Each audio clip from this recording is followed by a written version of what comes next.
கோட்டபாயவின் நெருக்கமானவர்களுக்கு காத்திருக்கும் சிக்கல். பசிலுக்கு எதிரான ரகசிய நகர்வுகள் ஆரம்பம். விரைவில் சிக்கலாம். அனுர அரசின் வரி கொள்கையால் வங்கிகளுக்கு ஏற்பட்டுள்ள பாரிய நெருக்கடி. பொதுமக்களுக்கு அரசாங்கம் விடுத்துள்ள முக்கிய அறிவிப்பு. ஐக்கிய மக்கள் சக்தியின் கட்சி பதவியில் இருந்து விலகும் எரான் விக்ரமரத்ன. கனடாவின் முக்கிய பொறுப்புகளுக்கு நியமிக்கப்பட்ட 2 இலங்கை தமிழர்கள். இறக்குமதியாகும் வாகன வரி விதிப்பு. வெளியிடப்பட்ட விசேட வர்த்தகமானி. அமெரிக்க நிலைகள் எங்கள் காலடிக்குள். போருக்கு தயார் என அறிவித்த நாடு.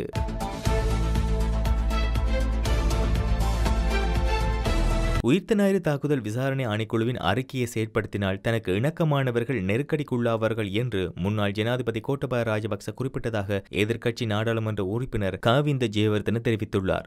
ஊடகங்களுக்கு கருத்து தெரிவிக்கும் போதே அவர் இவ்வாறு குறிப்பிட்டுள்ளார். தொடர்ந்தும் அவர் தெரிவிக்கையில், உயிர்த்த ஞாயிறு தாக்குதல்கள் சம்பவம் இடம்பெற்று 5 ஆண்டுகள் நிறைவடைந்துள்ள நிலையிலும் இதுவரை நீதி கிடைக்கவில்லை. குண்டு தாக்குதலின் உண்மைத்தன்மை வெளிப்படுத்தப்படவில்லை. ஆட்சிக்கு வந்து 3 மாத காலத்தில் உண்மை சூத்திரதாரியை பகிரங்கப்படுத்துவதாக முன்னாள் ஜனாதிபதி கோட்டபாய ராஜபக்ச வாக்குறுதி அளித்தார். ஆனால் அவர் வழங்கிய வாக்குறுதியை நிறைவேற்றவில்லை. ஜனாதிபதி அனுரகுமார திசாநாயக்காவும் குண்டு தாக்குதல்கள் பற்றி பல்வேறு வாக்குறுதிகளை மக்களுக்கு வழங்கியுள்ளார். தனது ஆட்சியில் உண்மையை பகிரங்கப்படுத்தி குற்றவாளிகளுக்கு தண்டனை அளிப்பதாக குறிப்பிட்டுள்ளார். ஆகவே இந்த அரசாங்கத்திலாவது நீதி கிடைக்குமா என்பதை எதிர்பார்த்துள்ளோம். உயிர்த்த ஞாயிறு தாக்குதல்கள் தொடர்பில் ஜனாதிபதி விசாரணை ஆணைக்குழு மற்றும் நாடாளுமன்ற தெரிவுக்குழு ஆகியவற்றின் அறிக்கைகள் சமர்ப்பிக்கப்பட்டுள்ளன. இந்த அறிக்கையின் பரிந்துரைகளை முன்னாள் ஜனாதிபதி கோட்டபாய ராஜபக்ச மற்றும் ரணில் விக்ரமசிங்க ஆகியோர் செயற்படுத்தவில்லை. அறிக்கைகளின் பரிந்துரைகளை செயற்படுத்தினால் தனக்கு இணக்கமானவர்கள் நெருக்கடிக்குள்ளாவார்கள் என்று முன்னாள் ஜனாதிபதி கோட்டபாய ராஜபக்ச குறிப்பிட்டதாக தெரிவிக்கப்படுகின்றது. முன்னாள் ஜனாதிபதி ரணில் விக்ரமசிங்க பொருளாதார நெருக்கடிகளுக்கு தீர்வு காண்பதற்கு அவதானம் செலுத்தினாரே தவிர இந்த விடயத்தில் கரிசனை கொள்ளவில்லை. தற்போதைய ஜனாதிபதி அனுரகுமார திசாநாயக்காவிற்கு இந்த பிரச்சனைகள் எதுவும் கிடையாது. ஜனாதிபதி விசாரணை ஆணைக்குழு மற்றும் நாடாளுமன்ற தெரிவுக்குழுவின் அறிக்கை ஆகியவற்றின் பரிந்துரைகளை தாராளமாக நடைமுறைப்படுத்தலாம்.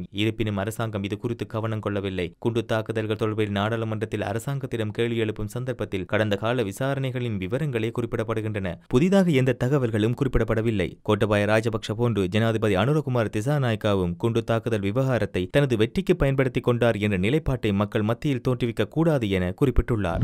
முன்னாள் அமைச்சர் பசில் ராஜபக்ச தொடர்பான விசாரணைகள் தற்போது மிகவும் ரகசியமான முறையில் தீவிரமாக முன்னெடுக்கப்பட்டு வருவதாக தெரிவிக்கப்படுகிறது. பசில் ராஜபக்சவின் சொத்துக்கள், அவற்றை முதலீடு செய்துள்ள இடங்கள், சேமிப்புகள், வீடு உள்ளிட்ட அசையா சொத்துக்கள் குறித்து குற்றப்புலனாய்வு பிரிவினர் மிக தீவிரமாக தகவல்களை சேகரிக்க தொடங்கியுள்ளதாக தகவல்கள் வெளியாகியுள்ளன. அதன் ஒரு கட்டமாக பசில் ராஜபக்சவுடன் கடந்த காலங்களில் நெருக்கமாக செயற்பட்ட வர்த்தகத்துறையினர், முக்கிய அதிகாரிகள் போன்றோரிடம் அண்மை காலமாக விசாரணைகள் மேற்கொள்ளப்பட்டு வாக்குமூலங்கள் பெறப்பட்டுள்ளன. இந்த நிலையில் சர்வதேச பிடியாணை பெறக்கூடிய வகையில் மிக விரைவில் பசில் ராஜபக்சவுக்கு எதிராக நீதிமன்றத்தில் வழக்கொன்றை தொடுப்பதற்கான ஆவணங்கள் சேகரிக்கப்பட்டுள்ளதாக தெரிவிக்கப்படுகிறது. அண்மையில் சட்டமா அதிபருடனான சந்திப்பின் போது ஜனாதிபதி அனுரகுமார திசாநாயக்க இந்த விடயம் குறித்து முக்கியமாக கேட்டறிந்து கொண்டதாகவும் தகவல்கள் தெரிவிக்கின்றன. இதற்கிடையில் எந்த ஒரு விசாரணைக்காகவும் இலங்கைக்கு தான் வரப்போவதில்லை என்று பசில் ராஜபக்ச தனக்கு நெருக்கமானவர்களிடம் தெரிவித்துள்ளதாகவும் அறிய முடிகிறது.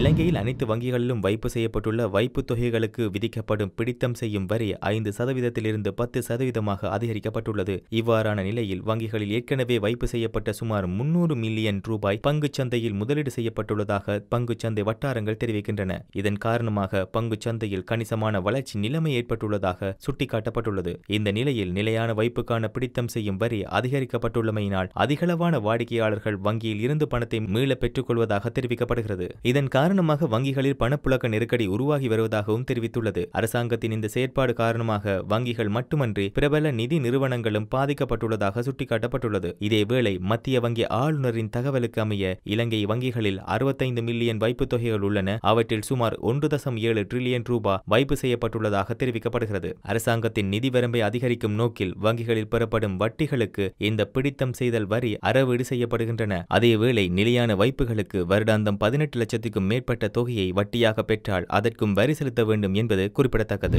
செயற்கை நுண்ணறிவு குறித்த தேசிய கொள்கையை உருவாக்குவதற்காக பொதுமக்களின் கருத்துக்களை பெறுவதற்கு அரசாங்கம் தீர்மானித்துள்ளது. இந்த அறிவிப்பை டிஜிட்டல் பொருளாதார பிரதி அமைச்சர் இரங்க வீரரத்ன அறிவித்துள்ளார். இது தொடர்பில் அவர் மேலும் தெரிவிக்கையில், செயற்கை நுண்ணறிவு தொடர்பில் தேசிய கொள்கையை உருவாக்குவதற்காக அரசாங்கம் நடவடிக்கைகளை முன்னெடுத்துள்ளது. இந்த தேசிய கொள்கையை உருவாக்குவதற்காக பொதுமக்களின் கருத்துக்களை பெற்றுக் கொண்டதன் பின்னர் குறித்த தேசிய கொள்கையை உருவாக்கும் பணியில் ஈடுபட்டுள்ள குழுவானது அவற்றை ஆராய்ந்து இறுதி வரைவினை தயாரிக்க உள்ளது. இதற்கான மக்களின் கருத்துக்களை பெற்றுக் கொள்வதற்காக மார்ச் மாதம் 14ஆம் தேதி வரையில் கால அவகாசம் அளிக்கப்பட்டுள்ளது. குறித்த நடவடிக்கையை முன்னெடுப்பதன் ஊடாக நுண்ணறிவு மேம்பாடு மற்றும் டிஜிட்டல் பொருளாதாரத்தில் அதன் ஈடுபாடு மற்றும் எதிர்காலத்தில் முன்னோக்கி பயணிப்பதற்காக நாட்டின் அர்ப்பணிப்பு மிக்க உறுதிப்பாட்டை வெளிப்படுத்துவதே நோக்கமாக உள்ளது என்று கூறியுள்ளார். ஐக்கிய மக்கள் சக்தியின் மொரட்டுவை தொகுதி அமைப்பாளர் பதவியில் இருந்து எரான் விக்ரமரத்ன விலகியுள்ளதாக அறிய கிடைத்துள்ளது. ஐக்கிய மக்கள் சக்திக்குள் அண்மை காலமாக கட்சியின் தலைவர் சஜித் பிரேமதாசவுக்கு எதிரான மனோநிலை அதிகரித்து வருகிறது. கட்சியின் மூத்த தலைவர்கள் பலரும் அதிருப்தியுற்றுள்ள நிலையில் மேலும் சிலர் சஜித் பிரேமதாசவின் தலைமைத்துவத்திற்கு எதிர்ப்பு தெரிவிக்கவும் தொடங்கியுள்ளனர். இன்னும் சிலர் கட்சியின் செயற்பாடுகளில் இருந்து ஒதுங்கியிருக்க தலைப்பட்டுள்ளனர். அந்த வகையில் முன்னாள் நிதி ராஜாங்க அமைச்சரும் ஐக்கிய மக்கள் சக்தியின் முன்னாள் நாடாளுமன்ற உறுப்பினருமான எரன் விக்ரமரத்ன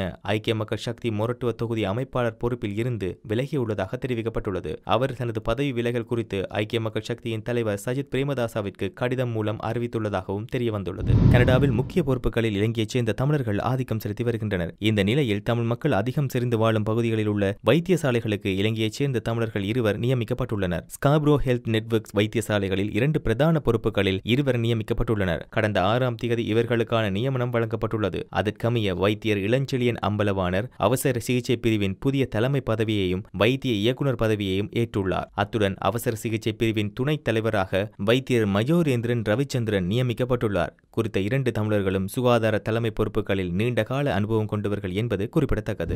பிப்ரவரி மாதம் முதல் இறக்குமதி செய்யப்படும் வாகனங்களுக்கான இறக்குமதி வரி சதவீதத்தை அரசாங்கம் விசேட வர்த்தகமானி அறிவித்தல் ஊடாக வெளியிட்டுள்ளது. நிதி அமைச்சர் என்ற வகையில் ஜனாதிபதி அனுரகுமார திசாநாயக்கவினால் வெளியிடப்பட்டுள்ள இந்த வர்த்தகமானி இன்று முதல் நடைமுறைக்கு வரும் வகையில் வெளியிடப்பட்டுள்ளது. அதன்படி உற்பத்தி செய்யப்பட்ட நாளிலிருந்து 10 ஆண்டுகளுக்கு மேற்படாத வாகனங்களுக்கு 200% மற்றும் 300% வரிகள் அதிகரிக்கப்பட்டுள்ளன.